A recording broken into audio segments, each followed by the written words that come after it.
శ్రీరామ్ శ్రీరామభద్రాయ నమః. రామభద్రో విజయతేతరాం. మనకు భారతీయ జీవన విధానంలో ప్రతిరోజు కూడా ఒక గొప్ప పర్వం, ప్రతిరోజు కూడా విశేషమైనటువంటి రోజే. ప్రతి మాసము కూడా ఇలా ఆషాఢ మాసం కూడా చాలా విశేషమైనటువంటి మాసం. చంద్రుడిని అనుసరించి జీవనం సాగిస్తూ ఉంటాం తెలుగువారమంతా కూడా. ఆ విధానంగా పౌర్ణమి రోజు ఉత్తరాషాఢ పూర్వాషాఢ నక్షత్రం ఉండడం ద్వారా మనకు ఆషాఢం అని పేరు. ఈ ఆషాఢ మాసం చాలా విశేషమైనటువంటిది. ఈ ఆషాఢ మాసం ఆధ్యాత్మిక మాసం.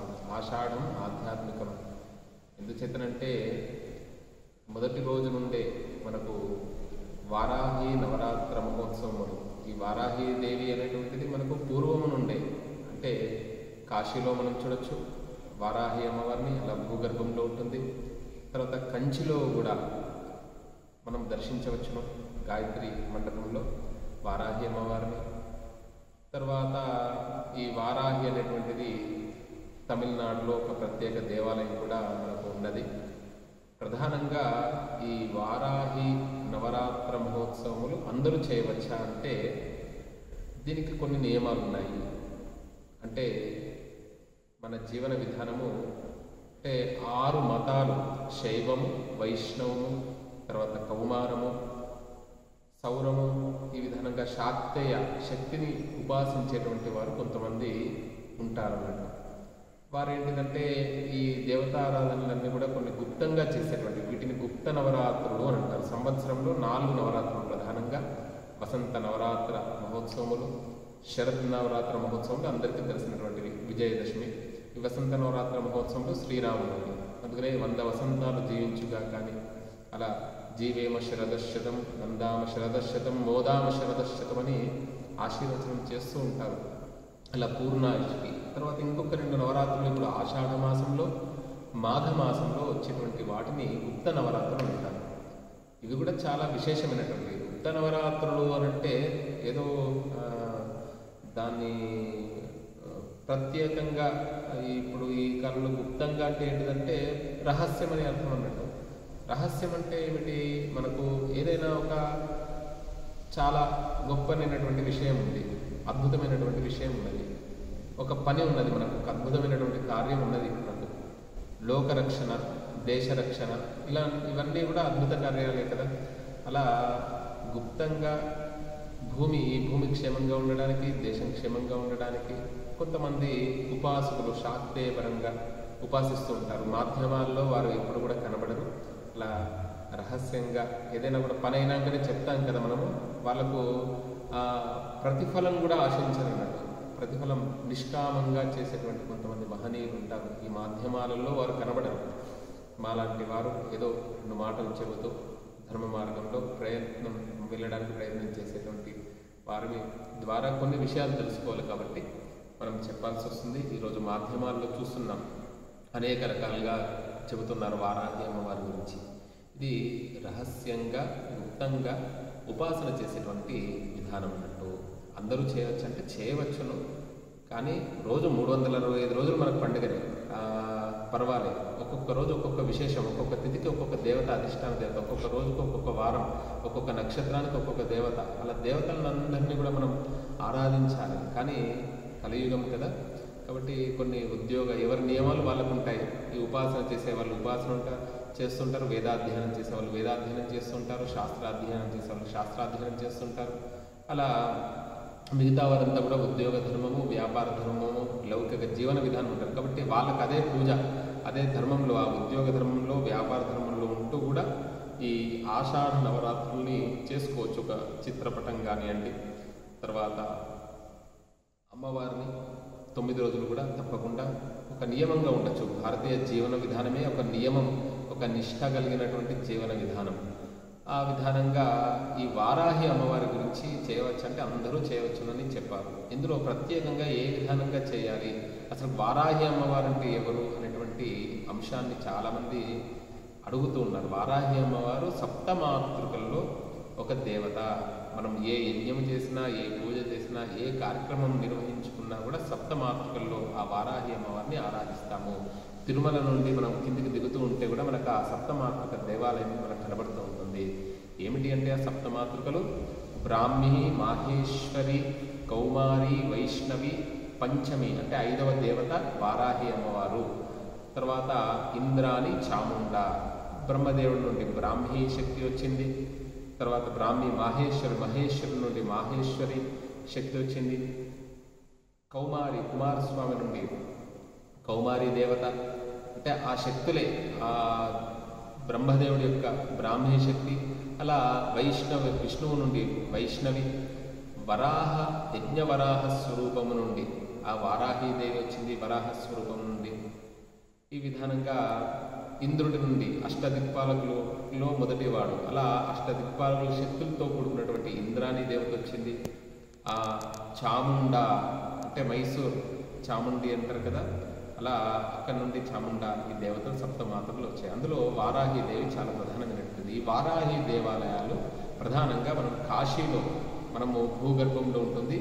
అది ఉదయం అంటే రాత్రంతా కూడా క్షేత్రపాలకురాలు ఆ అమ్మవారు. ఆ అమ్మవారిని మనము ఆ 2 కన్నాల్లో నుండి సరాసరి మనం చూడడానికి లేదు, ఆ పాదాలను మాత్రం దర్శించుకునేటువంటి అవకాశం. అది కూడా ఉదయం 7:30 గంటల లోపలనే, 7 గంటల లోపలనే. రాత్రంతా కూడా తిరిగి అలసిపోయి ఉంటుంది కాబట్టి ఉదయం అంతా కూడా యోగా నిద్రలో ఉంటుంది అమ్మవారు. అలా ఉదయం అంతా కాలభైరవుడు క్షేత్రపాలకుడు అయితే, రాత్రి అంతా కూడా క్షేత్ర రక్షణ దేవత వారాహి అమ్మవారు. తర్వాత కామాక్షి దేవాలయం కంచిలో సప్త మోక్షపురులైనటువంటి శ్రీ కాంచి దేవాలయంలో గాయత్రి మండపంలో కూడా ఆ అమ్మవారిని మనం దర్శించవచ్చు. వారాహి అమ్మవారిని పురాతనం నుండి మనకు వస్తున్నటువంటి దేవత వారాహి అమ్మవారు. ఆ వరాహస్వామిని ఇలా ఆరాధించవచ్చు, వారాహిని కూడా ఆరాధించవచ్చు. ఇది కొంతమంది ఇప్పుడు శరన్నవరాత్రులు కూడా అందరూ కూడా కలశస్థాపన పెట్టి చేయరు కదా. కొంతమంది బతుకమ్మ అని అమ్మవారిని ఆరాధిస్తారు. తర్వాత దుర్గాష్టమి, మహర్నవమి రోజు పూజిస్తారు. ఇది కూడా చివరి 2 రోజులు అష్టమి, నవమి రోజు పూజించవచ్చు. 9 రోజులు శక్తి ఉన్నటువంటి వారు అలా అమ్మవారిని దేవాలయం దగ్గరలో ఉంటే దేవాలయానికి వెళ్ళడము, లేకపోతే మీ ఇండ్లల్లోనే ఒక మంచి చిత్రపటాన్ని పెట్టుకొని ఆ చిత్రపటం కూడా మనకు ఎలా ఉంటుందో వారాహి అమ్మవారి యొక్క ధ్యాన శ్లోకంలో దూర్వాస మహర్షి మనకు కాంచిలో ఆ 200 శ్లోకాలు లలిత ఆర్య ద్విషతిలో చెప్పినటువంటి విషయాన్ని మనం తెలుసుకుందాం. అసలు వారాహి అమ్మవారు ఆవిర్భావం అనేటువంటిది మనకు లలితా సహస్రనామాల్లో కూడా ఉంది. ఈ ధ్యాన శ్లోకంలో కూడా ఉన్నటువంటి విధానంగా మనము ఆ చిత్రపటాన్ని మనం పెట్టుకోవచ్చు. 200 శ్లోకాలు దాదాపు దుర్వాస మహర్షి రచించారు. కోలవదన కుశేషనయన కోకారి మండిత కిరీట సంతప్త కాంచనాభా సంధ్యారుణ చేల సంవృత నితంబా. అమ్మవారు ముఖం ఎలా ఉంటుందంటే కోలవదన అంటే వరాహ ముఖం కలిగినటువంటి అమ్మవారు. కుశేషనయన తామర లాంటి నేత్రాలు కలిగింది అమ్మవారు. కోకారి మండిత కిరీట చంద్రుని చేత మండిత అలంకరించబడినటువంటి శిరోభూషణము కలిగినటువంటిది కిరీట. సంతప్త కాంచనాభా అంటే అమ్మవారు నీలకాంతితో ఉన్నప్పటికీ కూడా శరీరం నుండి వెదజల్లుతున్న వెలుగులు మాత్రము అలా కరగబెట్టినటువంటి బంగారం వెలుగుల్లాగా ఉన్నాయంట. అలాంటి బంగారు వర్ణంలో ఉండేటువంటి అమ్మవారి యొక్క రూపాన్ని దర్శించాలి. ఇంకా ఎలా ఉంది?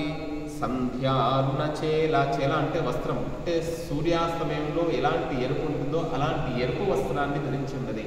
సంవృత నితంబ చుట్టబడినటువంటి ఆ శరీరం కలిగినటువంటి ఆ అమ్మవారిని మేము ధ్యానిస్తున్నామని అలాంటి చిత్రపటాన్ని పెట్టుకోలే. 8 భుజాలు ఉంటాయి అమ్మవారికి. ఒక్కొక్క భుజంలో ఒక్కొక్క చేతిలో ఒక్కొక్క ఆయుధం. హల, ముసల, శంఖ, చక్రాంకుశ.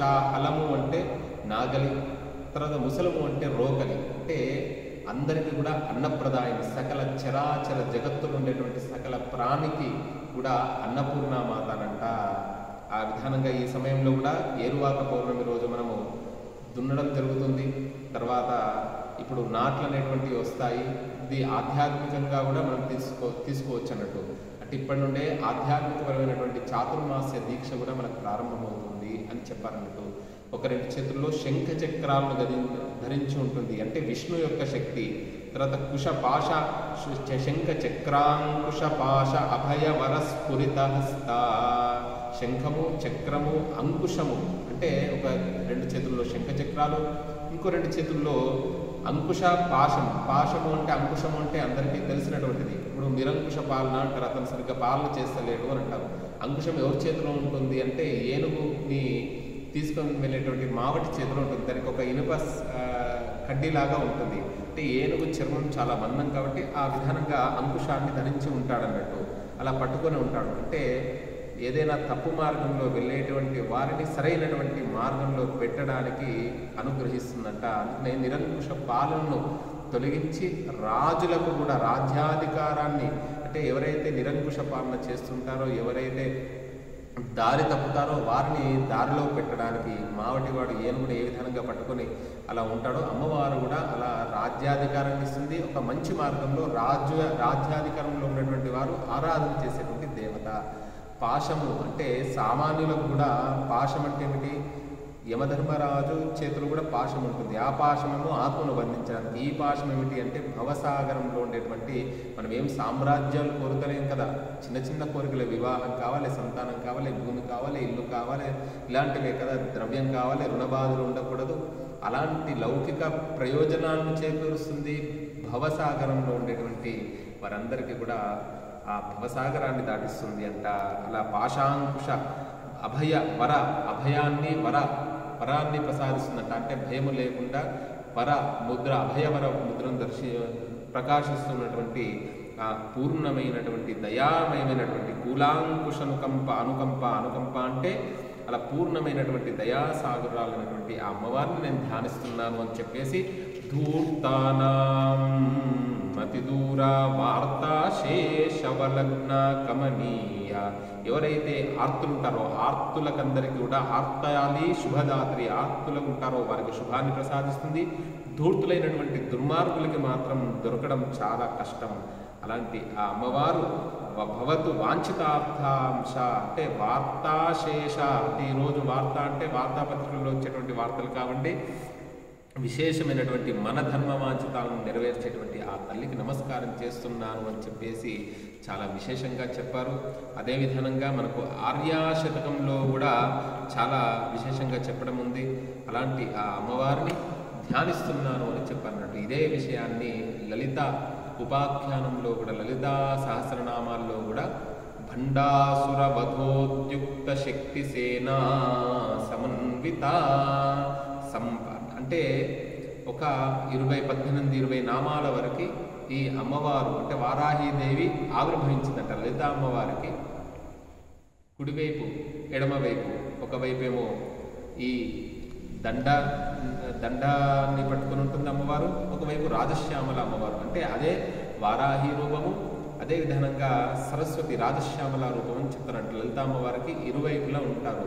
ఎందుకు ఆవిర్భవించింది అంటే అసలుకు నఖదీతి సంచన్న అంటే ఈ మహావిష్ణువు అంటే ఈ దశావతారాలు కూడా అమ్మవారి యొక్క గోటి నుండి వచ్చాయి, గోర్ల నుండి వచ్చాయి, 10 చేతుల నుండి వచ్చాయి అని చెప్పన్నట్టు. ఎవరి వల్ల కూడా కాలేదు ఆ బండాసురుడిని వధించాలంటే. ఆ బండాసురుడు అంటే ఎవరు అంటే మన్మధుడి, అంటే శివుడి యొక్క ఆ త్రినేత్రం నుండి మన్మధుడు భస్మం అవుతాడు. ఆ భస్మం నుండి ఒక చిత్రమైనటువంటి రూపం ఉంటుంది. అప్పుడు బ్రహ్మదేవుడు భండా అని అంటాడు అన్నట్టు. అదే భండాసురుడు ఒక రాక్షసుడిగా అవతరించాడు. అతన్ని సంహరించడానికి, దేవతలను రక్షించడానికి ఎలా అంటే ఈ అమ్మవారు అవతరించింది.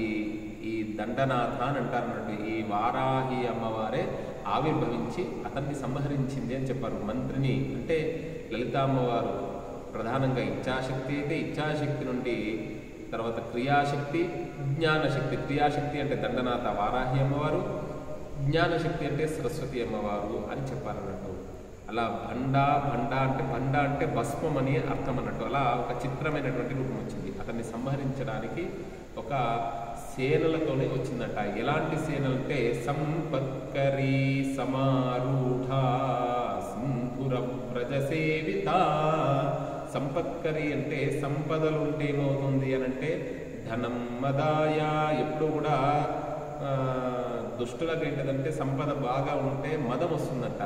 అలాంటి వారిని అదుపులో పెట్టడానికి సంపత్కరి సమారూఢ సింధురం వ్రజసేవిత, అలాంటి ఆ సంపత్కరి అనేటువంటి ఆ అశ్వాన్ని ఎక్కి రణకోలాహలం అని అంటారు అన్నట్టు. మనకు లలితా సహస్రనామ భాషల్లో చెప్పారు. అలా రణకోలాహలంగా సింధురం వ్రజసేవిత, అలా చిన్న ఏనుగులు మిగతావన్నీ కూడా ఆ అమ్మవారి దాని మీద కూర్చొని అలా ముందుకు వెళ్తూ ఉంటే మిగతావన్నీ కూడా సేవిస్తున్నాయని. అశ్వారూఢాధిష్ఠిత అశ్వకోటి కోటి సమావృత, అలా అశ్వారూఢ ఒక్కొక్కదాన్ని ప్రత్యేకంగా చెప్పారు. అలా చెప్పి కిరిచక్ర రథారూఢ దండనాథ సమన్విత, కిరిచక్ర, కిరి అంటే వరాహ రూపం అన్నట్టు. అలా కొన్ని వేల వరాహాలు లాగుతూ ఉంటే అలా దండనాథ సైన్యాధ్యక్షురాలు అలా ముందుకు సాగుతుంది అంట. అలా ఆ అమ్మవారు విషంగుడు తర్వాత గేయ చక్ర రథారూఢ మంత్రిని, అంటే గేయ చక్రం అనేటువంటిది మంత్రిని అంటే ఈ రాజశ్యామలకు చెప్పారన్నట్టు. గేయం అంటే ఏమిటి అంటే నాద చక్రము, నాదోపాసన అంటే ఇటు జ్ఞానాన్ని కలిగిస్తుంది, ఇటు క్రియను అంటే కార్యాన్ని చేరుస్తుంది అనేటువంటి ఒక పారమార్థిక అర్థంలో కూడా తీసుకోవచ్చు. ఆ విధానంగా ఆవిర్భవించి విశుక్రప్రాణహరణ వారాహి వీర్యనందిత, ఆ విశుక్రుడు అనేట విషంగుణ్ణి విశుక్రుణ్ణి సంహరిస్తుంది. విషంగుడు అంటే ఏంటంటే విషపరమైనటువంటి బుద్ధుల్ని కలిగిస్తాడంట. అంటే బ్రహ్మచర్యానికంటే ముందుగా చెడు ఆలోచనలు, ఇలా మనం లౌకికార్థం కూడా తీసుకోవచ్చు. ఇలా చెడు ఆలోచనలు తొలగించి ఈ శుక్రాన్ని కూడా హరింపజేసేటువంటి ఈ బుద్ధులు కలుగుతూ ఉంటాయి. ఇలాంటి వ్యసనాలకు అలవాటు అవుతూ ఉంటారు. అలాంటి విషపూరితమైనటువంటి వ్యసనాల్ని అంటే విద్యార్థులు కానివ్వండి, తర్వాత బ్రహ్మచారులు కానివ్వండి, గృహస్థులు కానివ్వండి, అందరూ ఆరాధించవచ్చు. ఇలాంటి విషపూరితమైనటువంటి ఇలాంటి దోషాలన్నీ కూడా తొలగిస్తుందట. విశుక్ర ప్రాణహరణ వారాహి వీర్యనందిత, అలాంటి వారాహి అమ్మవారు విశుక్రుణ్ణి విషంగుణ్ణి సంహరించిన తర్వాత బ్రహ్మ మహేశ్వరుడు వీళ్ళంతా కూడా వారందరి చేత అమ్మవారు కొలవబడ్డది, అలా ఆవిర్భవించింది అని మనకు లలితా సహస్రనామాల్లో కూడా ఈ వారాహి అంశ అనేటువంటిది కలదు. తర్వాత శృంగేరిలో కూడా తుంగ భద్ర వరాహ పర్వతం అనేటువంటిది ఉన్నది అని చెప్పారు. ఆ రెండు కొర్రల నుండి ఈ రెండు నదులు వచ్చాయి. తుంగభద్ర తీరవాసి అని అంటుంటాం కదా, అలా భూమిని సంరక్షించినటువంటి స్వామి, ఆ స్వామి స్వరూపమే వారాహి దేవి. అందరూ ఆరాధించవచ్చు. ఎవరెవరు ఆరాధిస్తే వారి వారి కార్యాలు అనేటువంటివి నెరవేరుతాయని చెప్పారు. కావున వారాహి నవరాత్రులు ఈ నెల 26వ తేదీ నుండి దాదాపు మనకు ఆరుద్ర నక్షత్రంతో ప్రారంభమవుతుంది. విశేషం ఆరుద్ర నక్షత్రం స్వాతి నక్షత్రంతో పూర్తి అవుతుంది. శుక్రవారం అవుతుంది కాబట్టి మనకు శనివారం రోజు కూడా ఉంటుంది స్వాతి నక్షత్రం. ఇవి రెండు కూడా రాహు నక్షత్రాలు. రాహుకు అధిష్టాన దేవత అమ్మవారు. అలా ఈ అమ్మవారిని ఆరాధించడం ద్వారా అందరూ కూడా మోసపోకుండా, అంటే మనల్ని మనం మోసపోకుండా, ఇతరుల చేత మోసపోకుండా, ఇతరుల్ని మోసపరచకుండా అలాంటి జీవనాన్ని, గొప్పనైనటువంటి సమయాన్ని సద్వినియోగం చేసుకునేటువంటి అనుగ్రహాన్ని కలిగిస్తుందంట. బండ అంటే ఏమిటంటే ఇంకొక అర్థము కూడా కడుపు నిండా తిని కంటి నిండా నిద్ర, ఈ సోమరి, ఇవన్నీ కూడా బండ లక్షణాలు. ఈ జాడ్యాపహాలన్నింటినీ కూడా తొలగిస్తుందంట. కాలయాపన చేస్తూ ఉంటారు కదా, ఈ కాలయాపనలన్నీ తొలగించి మనల్ని ఉత్సాహపరుస్తుంది ఈ వారాహిదేవి. వారాహి నవరాత్రుల్ని అందరూ కూడా తప్పకుండా యథాశక్తిగా ఏం లేదు చిత్రపటం పెట్టుకోవడం, నిష్ఠగా ఉండడము, దానికి రోజు కూడా ఒక ఎరుపు రంగు పుష్పాలు కానివ్వండి, అలా శక్తిని అనుసరించి ఏదైనా కూడా నివేదన, కిస్మిస్ కానివ్వండి, బాదం కానివ్వండి, కాజు కానివ్వండి, మనం తినేటువంటి అన్నాన్ని అక్కడ అమ్మవారి దగ్గర పెట్టేసి ప్రదాయిని, అన్నప్రదాయిని అమ్మవారు, అలాంటి అన్నమే అన్నిటికీ కూడా రక్ష, అలాంటి భూదేవతా స్వరూపం ఆరాధించి మనం అమ్మవారి అనుగ్రహాన్ని పొందుదాం. జై శ్రీరామ్.